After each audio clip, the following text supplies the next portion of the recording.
सोमवारची फसकीची कहाणी. महादेवा, तुमची कहाणी ऐका.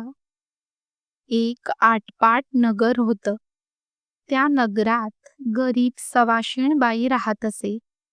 ती श्रावण महिन्यात दर सोमवारी पहाटे उठे, स्नान करून पूजा घेई. एक उपडा, दुसरा उताणा, कसाभर तांदूळ घेई व महादेवाच्या देवळात जाऊन मनोभावे पूजा करी.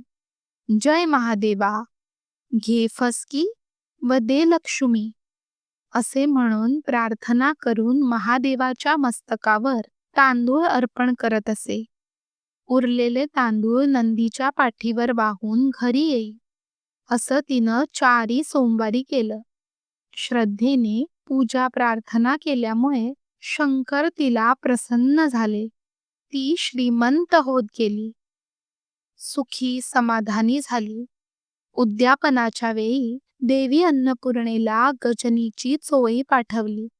काशी विश्वेश्वराला रुपया पाठविला आणि व्रताची सांगता केली.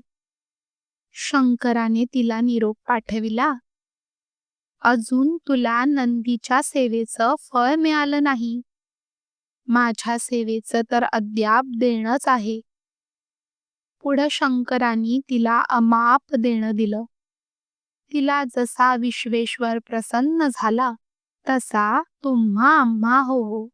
ही 60 उत्तराची कहाणी 5 उत्तरी सुफळ संपूर्ण. ओम नमः शिवाय.